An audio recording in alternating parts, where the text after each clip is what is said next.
Welcome back to my channel. তো আপনারা সবাই কেমন আছেন? আশা করি সবাই খুব ভালো আছেন। তো আমরাও খুব ভালো আছি। তো আজকে একটা নতুন ব্লগে আমি আপনাদের সবাইকে স্বাগত জানাই। মনিকে স্কুল থেকে নিয়ে চলে এসেছি। নিয়ে আসার পরেই যাও এখানে মেঘা এখন শরবত করে দিচ্ছে। শরবত করে আগে নিজেই খেয়ে নিচ্ছে। নিজে খেয়ে নিচ্ছি না টেস্ট করে দেখছি। কিরে লেবু বেশি গেছে? আর একজনের যে মুখে বাচ্চাদের মতো ললিপপ ঢুকিয়ে বসে আছে। আর আমিও ওইখানে একটা বানাচ্ছিলাম, এই যে বানাতে আমি চিনিটা গলু তারপরে খাবো। এখন শুধু বাইরে থেকে এলে নুন চিনি শরবত গ্লুকন ডি এইসব। আর খাবারে তো আমাদের ভর্তি কাগজি লেবু নাকি পাতিলেবু এনে রেখে দিয়েছে পিন্টু।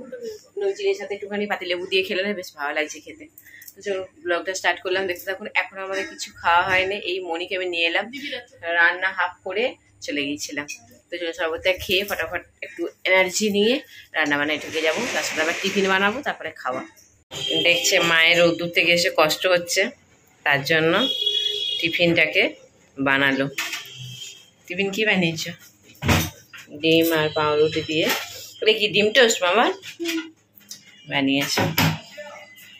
আমার গরমে সত্যি আজকে কেন জানি না মাথাটা খুব ঘোরাচ্ছিল। মেঘা এখন অনেকটা পরিবর্তন হয়ে গেছে, তাই না মা? ঘেমে স্নান করে গেছে। তো রোদ্দুরের তাপ কিরকম, মানে ইয়েটা আসছে, গরম হাওয়াটা আসছে দিয়ে, মানে টেকা যাচ্ছে না, কিচেনটা কিন্তু টেকা যাচ্ছে না। সকালবেলায় কিছুটা রান্না করে গেছি, কিছুটা এখনো বাকি আছে, সেটা করবো। খুলতে পেরেছি ফার্স্টটাকে খুলতে পারে গেজিটা দিয়ে খুলছে। দেখছে মা এসে টায়ার্ড হয়ে গেছে, কারণ আমি সেই টায়ার্ড হতাম না, আমি সেই রান্না করতে করতেই না ওই অবস্থাতেই আমি চলে গেছি মনিকে স্কুলে আনতে। হ্যাঁ, আর এই মানে গরম ইয়ে থেকে ওভেনের সামনে থেকেই একদম আবার ডাইরেক্ট হিটের মধ্যে গেছি, গরমে রোদ্রের মধ্যে। আর কি হয় বলুন তো, অটো টোটো বা হেঁটে হলেও না অন্তত ছাতা মাথায় দিয়ে আসা যাওয়া করা যায়, কিন্তু স্কুটিতে তার ছাতা মাথায় দিয়ে হয় না, পুরো তাপটা লাগে। আর মুখ আর নাক তারপরে মাথাগুলো সব ওড়না দিয়ে জড়িয়ে রাখি। হ্যাঁ, ওটা দেবুনির মা। হ্যাঁ, তো সেই জন্য না হাঁপানির মতো পায়। আর এসে ঠিক সেরকম আমি হাঁপাচ্ছিলাম পুরো একদম, যেহেতু মুখে বাঁধনটা আটকানো ছিল আর রোদ্দুরের মধ্যে। তো ও দেখে কষ্ট হচ্ছে, বলে হ্যাঁ আসছি, ওটা মার সঙ্গে বসে একটুখানি এসে তোলা, আমি টিফিনটা বানিয়ে দিচ্ছি। ওটা ওরই মা দিয়ে দে, ওই একটুখানি করলেই দুই বোনে কাড়াকাড়ি করছে। কালকে মনি ঘুমিয়ে পড়েছিল, মা দিয়ে দাও, মা দিয়ে দাও। ঘুমিয়ে পড়েছিল না, ঘুমিয়ে পড়েছিল। আচ্ছা আমি দিয়ে দিচ্ছি ওকে। মা মাকে দিতে মাকে দিতে মাকে দিতে মাকে দিতে। না না না, ও খাই না, ওটা ওটা দিয়ে দাও দিয়ে দাও। 12টা বাজে, চ টিফিন খাবি, চ চ। আর হয়েছে, দিয়ে দিয়েছে আবার মারছিস কেন, দিয়ে দিয়েছে আবার মারছিস কেন, দিয়ে দিয়েছে আবার মারছিস কেন, দিয়ে দিয়েছে ছাড়াই।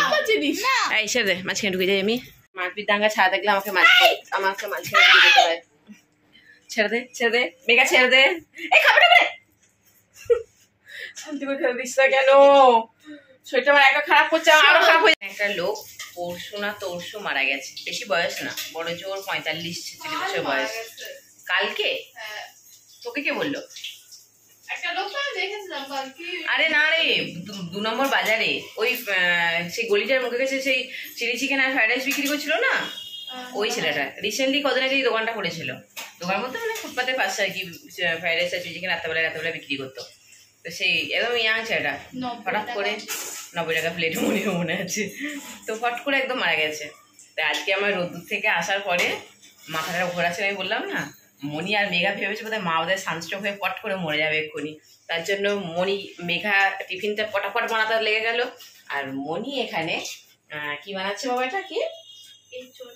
এঁচোড়ের কালিয়া বানাচ্ছে। আমাকে এখানে সমস্ত বেটে দিতে বলেছে, আমি কেটে কুটে দিয়েছিলাম, কেটে দিয়ে এটাকে জল ঝরিয়ে মানে সেদ্ধ করেছি, ভাপিয়ে জলটা ফেলে দিয়েছি এঁচোড়ের। আর এখানে টমেটোকে বেটে দিয়েছি, যেহেতু দই লাগবে, দই নেই, টক দই। এখানে কাজু বাটা বাদাম বাটা আছে, এটার মধ্যে আছে। আর এখানে আছে আদা রসুন পেঁয়াজ বাটা। আর এগুলোকে এখন ভেজে নিল ভালো করে। তো যদি ফটাফট রান্নায় বসে গেছে, যে মা যদি সানস্ট্রোক হয়ে মরে যায় তাহলে মুশকিল হয়ে যাবে। আর এখানে আমি কিছুগুলো রান্না করে নিয়েছি। কলমি শাক ভাজা করেছি, এখানে আমের ডাল করেছি, টক ডাল, আর গোটা গোটা ডিম সেদ্ধ। আবার এই ডিমগুলোকে বলছে নাকি পেঁয়াজ পেঁয়াজ কুচিয়ে, কাঁচা লঙ্কা কুচিয়ে, আর কী বলে এটাকে, সর্ষের তেল নুন দিয়ে এটাকে ভর্তা বানাতে হবে, যেমন এগুলো চটকিয়ে একদম পুরো ভর্তা বানিয়ে দেবো। ওইভাবে খেতে নাকি ওদের ভালো লাগে, তো এটা আবার করে দিতে আমাকে। আর ভাত তো হয়ে গেছে। আর এখানে কালকে রাত্রে লুচি ভেজেছিলাম, তার কিছুটা রয়ে গেছে। আর লাচ্ছা করেছিলাম, সেও রয়ে গেছে কিছুটা। আর তাহলে ডাল, শাক ভাজা, ডিমের ভর্তা, আর এখানে হচ্ছে এঁচড়ের তরকারি। এখানে মশলা কষাচ্ছে এখন। আর এখানে আমি গ্রিন টি বসিয়েছি। ভাবেন স্কুল থেকে এসে ও বিশ্রাম করে একটা ভয় লাগছে যদি মা মরে যায় সানস্ট্রোক হয়ে গরমে। আগে মাকে রেস্ট করতে দিয়ে করছি। আমি কি ওখানে কোথাও গিয়ে ফাঁকার তলায় বসে রেস্ট করতে পারবো? ও গ্যাসের সামনে থাকলে আমি 1 সেকেন্ড কোথাও সরে গিয়ে আমি শান্তি পাবো না। আমার ভীষণ ভয় লাগে গ্যাসের সামনে ছাড়তে। এখানে একজন চলে এসছেন। কিরে তুই কি মাকে দেখতে এসছিস যে মা বেঁচে আছে মরে গেল?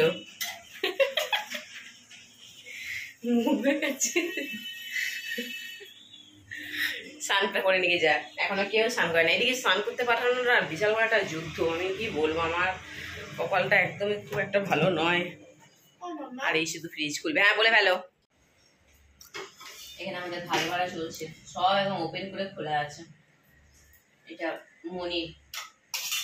এই থালাগুলো না বেশ সুবিধা হয়েছে। এই থালাগুলোতে এই 1000টা বাটি লাগে না, সবগুলো এর মধ্যে ধরে নিয়ে শুধু আজকে ডালের জন্য এই একটা বাটি করতে হয়েছে। বাবা ধরে নাও তোমারটা। ওই চাটনিটা কোথায় দেবো? আর চাটনিটা দেওয়ার জায়গা নেই। আমি চাটনি দিচ্ছি তো, তুই নিচে একটা চাটনিটা দিচ্ছি, প্লেটে করে দিচ্ছি। দিকে ঘরে বস, আস্তে আস্তে যেন পড়ে না। ঘরটা অন্ধকার পুরো।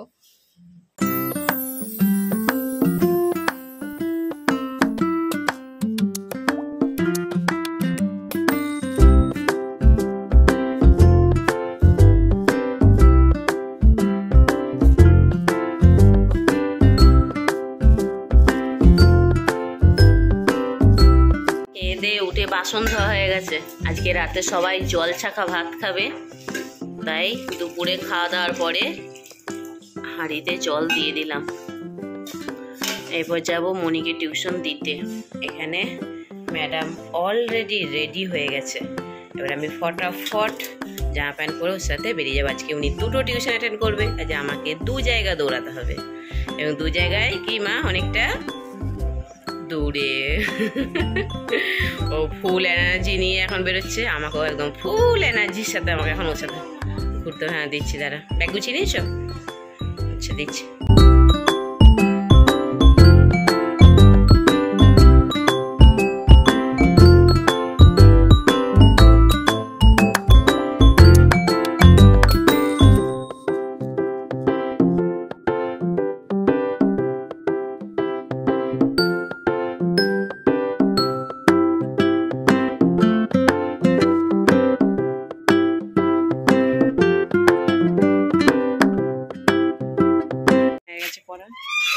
অন্য আর একটা জায়গায় দৌড়াবে এরপরে মনি। না লেট হবে না, তুই চল, আমি তোকে খা আর পটাপট করে দৌড় দে। 1 গ্লাস ছোলার সাথে এখন খাচ্ছে, খেয়ে বেরিয়ে যাচ্ছে। এসে আবার খিদে পেয়ে যাবে, এসে কিছু খাবে। আমি এখনো সন্ধ্যা দিইনি, এসে দেবো। মেঘারানী ঘুম থেকেই উঠলেন। এই যাবি সাথে করে, আর রাস্তায় জল লাগবে। ও আসবি কোন সেই 8টার সময়, জলটা নে। খালি খেয়ে গ্লাসটা দিয়ে দিলাম। আমার সন্ধে দেওয়া হয়নি। আমি মেয়ের টিউশন অ্যাটেন্ড করে বেরোবো, না আমি সন্ধ্যা দেবো, এসে সন্ধ্যা দেবো, দিয়ে তারপরে আবার আনতে যাবো। এই বাসন টাসন ধুয়েছি, এখনো কোনো তোলা হয় না, অন্ধকার। জলটা এখনো তো খাস না। মনিকে টিউশনিতে ঢোকালাম, ঢুকিয়ে তারপরে প্রথমে তো একটা টিউশনি দিয়ে এসেছিলাম, তারপর আবার নিয়ে এসে আর একটা টিউশনি ছোটো ছাতু খাইয়ে ওকে আবার একটা টিউশনিতে দিয়ে আসলাম। দিয়ে এসে তারপরে আমি সন্ধ্যা দিয়ে একটুখানি পার্লারে এসেছি। এখানে পার্লার থেকে সোজা এবারে চলে যাব আমি মনিকে আবার নিয়ে আসতে। আর আমি এখানে এই পার্লারে যে মেয়েটা কাজ করছে একটা, ওকে খুব তাড়া দিচ্ছে, আমি যে তাড়াতাড়ি করো, ও মেঘার ছুটি মনি ছুটি হয়ে যায়। স্নান করলাম, কারণ সারাটা দিন রোদ্দুর আর গাড়ির ধুলো এই খেয়ে সারাদিন ঘুরে বেড়ানো হয়। এর ফলে চুলের আর স্কিনের অবস্থা পুরো 12টা বেজে গেছে। এই সারাদিন স্কুল টিউশন সব অ্যাটেন্ড করিয়ে বেরিয়ে আমার স্কিনের আর চুলের দুটোরই অবস্থা খুবই শোচনীয়, খুব মানে খুব। আর এই যে এখনো বাচ্চাদের হিমালয় বেবি ক্রিম, আপনারা হয়তো ভাবছেন কি মাগুলো হয়েছে, দেখুন এটা মাখছি। এই আমার ডে ক্রিম, এটাই আমার নাইট ক্রিম, এটাই সব। তবে হ্যাঁ, এই রোদ্দুরের জন্য একটা, তোর বাবা এই সানস্ক্রিনটা এনে দিয়েছিল তাই না? এই যে এই সানস্ক্রিনটা এনে দিয়েছিল, SPF 50+। এটা এটা ওই দিনের বেলা একবার মাখি, মেখে ওই রোদ্দুরে যাই। আর বাকি এই যে শ্যাম্পু তো আপনারা জানেন আমি কি শ্যাম্পু ব্যবহার করি, ইন্দুলেখা। এই শ্যাম্পু করে আসলাম। আর এই গরমে আমি মাথায় বোধহয় না করে 2 মাস হলে আমি তেলই দিইনি। ভাবলাম কি আজকে একটুখানি তেল দেবো চুলটায়, 1 ঘন্টা রেখে তারপরে শ্যাম্পু করব। ও বাবা, তেলের কথা শুনেই গাটা যেন চিরবিরিয়ে উঠলো। আর কি তেল দেব। এই 2টো টিউশন অ্যাটেন্ড করিয়ে এই বাড়ি আসলাম। এটাকে রাতে রান্না নেই, জল ছাকা ভাত। এখন শুধু ওই আলুগুলো আছে, সেদ্ধ দিয়ে দিয়েছিলাম ভাতের সাথে, ওগুলো তুলে লঙ্কা জিরে সব কড়াইয়ে ভেজে ওটাকে চটকিয়ে ভর্তা বানাবো, ব্যাস। আর মনি যদি একটু চা করে দেয়, চা খাবো, হয়ে গেল। কি বিকেল থেকে চা খাওয়ারও সময় হয় না আমার। এখন পাখার তলায় 5 মিনিট আমি আগে বসবো, তারপর আমি এবার কাজ করবো। তাছাড়া আমি কোনো কাজে আমি হাত লাগাবো না, সংসার যাক ভাগবে, আমি আর পাচ্ছি না। মনিকে চা করতে বললাম, মনি বললো কি মা তুমি চাটা করো, আমি বরং একটুখানি ম্যাগির পকোড়া করি। তো ম্যাগিকে ভালো করে সেদ্ধ করে নিয়ে জলটা ছেঁকে ফেলে দিয়ে তারপরে ওর মধ্যে একটা ডিম, তারপরে একটুখানি কর্নফ্লাওয়ার, তারপরে ওই যে সেই বিস্কুটের গুঁড়োগুলো হয় না, ব্রেড ক্রাম্বস যাকে বলে আর কি, হ্যাঁ ওই দিয়ে ভালো করে চটকে নুন, তারপরে নানা রকম মশলাপাতি আরও সব দিল, ম্যাগি মশলা দিয়ে যেখানে পকোড়া বানাচ্ছে। আর আমি এখানেতে চাটা করছি। আমি আপনাদেরকে ছোটো করে রেসিপিটা বলে দিলাম, অন্য আরেকদিন এই পকোড়ার রেসিপিটা ওকে বলবো শেয়ার করে দিতে। পাকোড়া ঠিক এখানে পাকোড়াগুলো কি বলে মেঘাকে দেওয়া হয়েছে। আর এখানে এই যে চা নিয়ে বসে যাওয়া হয়েছে। আর ও এখন ল্যাপটপ নিয়ে বসে গেছে। বলছি তাড়াতাড়ি আয়, ঠান্ডা হয়ে যাচ্ছে, খেয়ে নিবি, আয় নিয়ে দেখো ল্যাপটপে যা দেখা যায়। গরমেতে খিদেই নষ্ট হয়ে যাচ্ছে বাচ্চাদের। জল বেশি করে করে খা বাবা। আটকে গেছি